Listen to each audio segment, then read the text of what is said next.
克里米亚最大俄油库莫斯科百年军校遭乌军大规模袭击，乌军利用绳索战术加大俄军伤亡和损耗，俄军单日损失破纪录达到1271人。乌军重创俄波罗的海舰队扫雷艇，俄军亚尔斯导弹系统开启战斗值班，以色列援乌预警系统，俄高超音速导弹袭击 F-16机场，精彩资讯即将开始。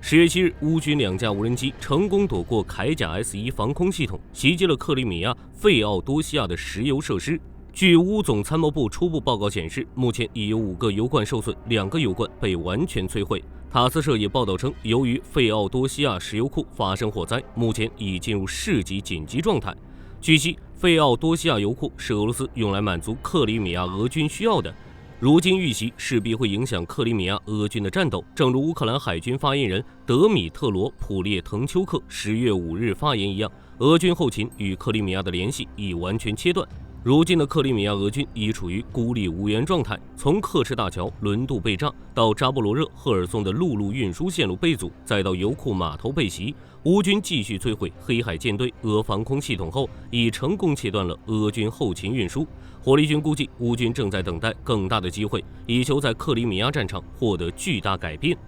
与此同时，俄国防部也发文表示，10月7日凌晨，其防空部队击落了21架乌军无人机，其中12架在克里米亚上空，6架在库尔斯克地区上空，其余在别尔哥罗德、布良斯克和沃罗涅日地区上空。乌军攻入库尔斯克已经2月有余，俄军10月1号前将乌军打出的美梦彻底破灭。目前，根据 ISW 报道称，乌军目前在库尔斯克的进攻重点主要以西部的格鲁什科沃斯基区为主。10月7日，乌军继续在韦肖洛耶城区纵深推进，并对萨多沃耶方向的俄军进行了空中打击。在乔特基诺方向，乌军扩大了塞姆河西岸的控制区，同时从西往东对乔特基诺市区发起攻势。此外，乌军还在克雷米亚诺东北方向、苏贾东南的波尔基等方向展开激战，以阻止俄军的反攻。而俄军的进攻主要集中在克林涅沃东南部的刘比莫夫卡附近，同时俄空天军和火炮部队加大了对诺维伊、韦肖洛耶一线的轰炸力度。除库尔斯克外，据俄罗斯媒体 SOTA 的报道，莫斯科高等联合兵种指挥学校突然遭到乌军无人机袭击，并引发了大火。据悉，该校历史悠久，最早可追溯至1917年的12月15日，成立距今已有107年。而且自2015年开始，该校更是直接为俄军的机械化部队培训了不少的指挥人员，是俄罗斯重要的军事院校之一，也是俄军指挥官的摇篮。目前，俄罗斯紧急状况部正在开展救援。据当地居民称，现场曾传来了密集的自动枪声，甚至还有爆炸声，而这也是10月以来俄罗斯首都发生的第3起特大袭击事件。没想到10月的第1周，俄军就先后遭遇了列车脱轨、火车站爆炸起火以及百年军校遭袭事件。袭击者不仅有乌军的无人机，还有当地的游击武装，这标志着乌军已经渗透到了莫斯科附近。尽管目前这样的攻击对俄军造不成太大的损失，但零星的骚扰作战却对俄军的后勤莫斯科的交通造成极大困扰。与此同时，俄罗斯境内的达吉斯坦地区也发生大规模火灾。据悉，当地一座为俄军储存后勤物资的仓库被点燃，火势正向周围扩散。在乌东战场，俄军攻击没有任何亮点，基本全是集中优势兵力，不计代价冲击乌军阵地。在哈尔科夫，据战役地图显示，俄军已推进到沃夫昌斯克市中部。乌克兰哈尔科夫部队发言人维塔利·萨兰采夫上校10月7日表示，俄军在过去1周时间对沃夫昌斯克发动了总共100多辆装甲运兵车和大量士兵的袭击。他强调称，俄军已加大对哈尔科夫方向的空路联合袭击。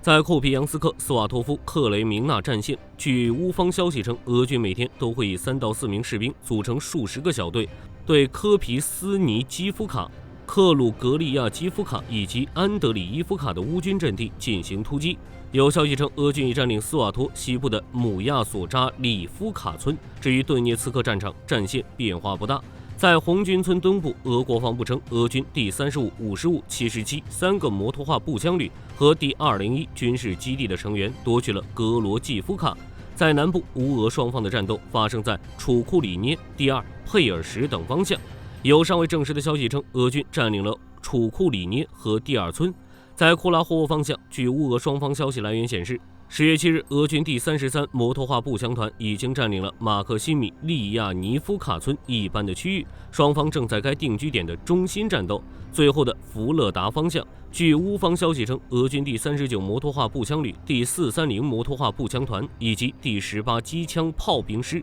在夺取福勒达，正朝着博霍亚夫连卡村推进。综上所述，俄军正试图赶在冬季到来之前占领更多乌克兰领土，而乌军则充分利用绳索战术，在俄军不断进攻中使其损失最大化。虽然战场前线变化不大，但战斗依然比较激烈。据乌总参谋部的消息显示，俄军昨日减员达到了1160人。英国情报机构也报道称，俄军在9月份战争中的平均日损失创下新纪录，其平均每天都有1271名士兵阵亡或受伤，超过了2024年5月1262单日损失的最高纪录。之所以有如此高的伤亡，主要原因据乌方消息称，近期在托列茨克前线俘虏的俄军士兵受训时间大都不超过3周的，最差的只受训了几天就被迫上了战场。这间接证实俄军巨大的伤亡急于补充兵力，而不到位的训练也反过来导致俄军伤亡剧增。与此同时，乌军首次重创了俄波罗的海舰队的扫雷艇。据乌克兰国防部情报总局称，乌军的一次行动导致驻扎在波罗的斯克市的俄军奥列克桑德尔·奥布霍夫号扫雷舰失去动力，发动机严重受损。乌方透露称，该舰现在需要大修，但 M503 发动机非常稀缺，修复这一关键部件在技术上既复杂又昂贵。据悉，这已是过去6个月内波罗的海舰队第2艘遭受损坏的舰船。大家觉得波罗的海舰队会不会和黑海舰队一样，被乌军打得龟缩港口，不敢出海？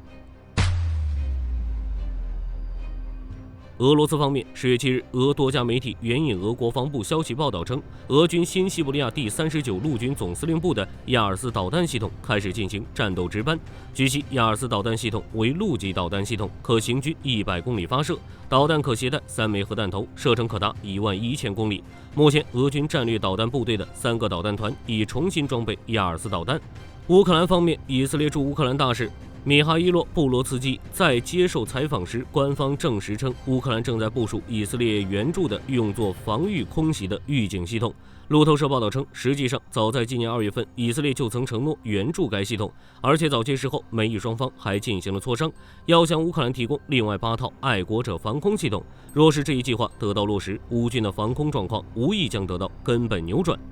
此外，在不久之前，以色列还轰炸了俄罗斯在叙利亚的赫梅米姆空军基地，算是间接助力了乌克兰。由此可见，中东和乌俄战场的联系正在加剧。另一方面，荷兰国防部长布雷克曼斯在访问乌克兰期间确认称，乌军已收到荷兰援助的 F-16战机，而且其在哈尔科夫亲眼目睹遭到俄军轰炸后的住宅后，更是表示了对乌克兰的坚定支持。其强调称，剩余的24架战机也即将交付。值得注意的是，在荷兰确认 F-16交付后，俄军3枚匕首高超音速导弹袭击了旧科斯特扬蒂尼夫机场，该地区发生了爆炸，具体情况未明。不过，俄军很可能是在针对 F-16。丹麦首相梅特弗雷泽里克森也对向乌克兰提供 F-16战机表示自豪。他称，丹麦对这些战机的使用没有任何限制，且原本打算在全面战争开始时就准备进行援助。但因多种原因耽误了交付时间，为此他感到遗憾。德国外交部长贝尔伯克更是公开表示，允许乌军使用德国提供的武器对俄罗斯军事目标进行自卫打击。其强调称，乌军有权在袭击发生前进行预防，而不仅仅是受到打击后进行报复。但是为了保持有效的威慑力，他也拒绝公开讨论武器的性能。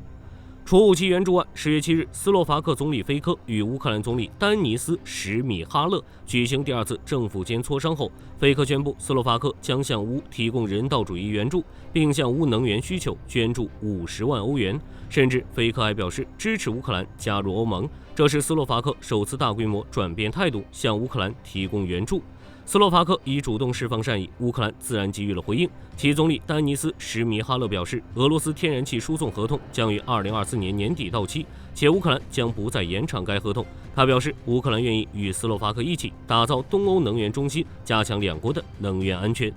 此外，史上最高规模拉姆施泰因大会即将召开，由拜登亲自主持，各国领导参加。相信正如泽连斯基所说，本次大会将有历史性的决定出台，我们就静候佳音吧。据中时新闻网10月9日报道，通用动力地面系统公司已向美国陆军交付2辆10吨级履带式无人机原型车，以便进行自动战斗载具的研发计划。T-X 整体采用模块化设计，能够与不同感测器、机炮、导弹与通讯设备实现兼容，再加上其履带式结构，可在多种作战环境中实现自主作业，主要用于执行火力支援、补给运输、电站干扰、情监侦等任务。本次交付的 TRX 将在不同地形环境中进行多项测试，以验证整体设备的可靠性，以及后续安装新式装备的延伸性需求。据保加利亚军事网报道，土耳其奥托凯公司将向罗马尼亚提供1059辆眼镜蛇2型装甲车以及相关的后勤设施，总价值超过9.34亿美元。眼镜蛇2型装甲车长4.3米，宽2.1米，高1.8米，最高时速每小时100公里，配备有7.62毫米和12.7毫米机枪，并可选择加装反坦克导弹以及自动武器，能够用于侦察、运兵以及作战支援等任务。有媒体表示，罗马尼亚之所以采购这款装甲车，主要是因为受乌俄战争影响，该国正全面实施军事现代化，以便应对潜在的威胁。另外，按照双方的协定内容，首批278辆将在土耳其生产，其余车辆则将在罗马尼亚生产。此举还能够有效提升该国国防工业的生产力。据 X 平台军队认可网报道，在2024年韩国国际工业展览会上，韩国航空航天工业公司展示了 MCX 运输机概念模型。按照该公司提供的数据，CX 长40米，翼展41米，高13.5米，有2台涡扇发动机提供动力，最大巡航速度每小时862公里，最大有效载荷30吨，巡航高度超过1万米，航程超过7000公里，专为远距离运输部队装备和货物而设计。此前，韩国航空航天工业公司表示，韩国军方对该运输机的需求为100架，其中40架用于军事运输，另外60架用于执行特殊任务。对此，该公司向韩国政府申请了大批预算，开发阶段预计将持续12年，预算为3万亿韩元，其中5年用于开发审查，另外7年用于合同批准后的系统开发。待未来原型机通过各项数据实测后，将正式进入批量生产阶段，该阶段的预算为18万亿韩元。另外，按照韩国计划，等到 ASCX 运输机队正式成型后，将会陆续取代日渐老化的 C130 和 CN235 运输机。据莫斯科时报报道，10月7日，乌克兰黑客发动了大规模网络攻击，先是瘫痪了俄罗斯法院各部门的邮箱和官方网站，导致俄罗斯用户的个人数据以及司法系统文件缺失，从而使部分俄罗斯人无法按时提起诉讼，延误了不少的听证会。接着又干扰了俄罗斯国家电视和广播公司的在线服务，致俄罗斯用户无法访问 Russia 1和 Russia 24电视频道的在线广播。其他地区电视频道的网站上也出现了类似问题。随后有 RBC 乌克兰消息人士表示，乌克兰的网络攻击之所以取得成功，主要是因为俄罗斯网络安全专家过度自信，以及该国的网络保护系统存在明显漏洞。据日本经济新闻报道，受乌俄战争以及欧美制裁等因素影响，俄罗斯的武器出口规模已大幅下降。按照瑞典斯德哥尔摩国际和平研究所提供的数据，自1954年至2018年，美苏两国的武器出口规模一直都是9千辆米，但在2019至2023年间，法国取代俄罗斯上升至第2位，主要进口俄制武器的越南和印度也开始寻求采购其他国家的先进武器，意大利和韩国也正围绕俄罗斯留下的市场份额展开竞争。据韩联社报道， 10月8日，朝鲜试射了最新款的240毫米制导火箭炮，旨在验证其自主射击系统的可靠性以及命中率。需要注意的是，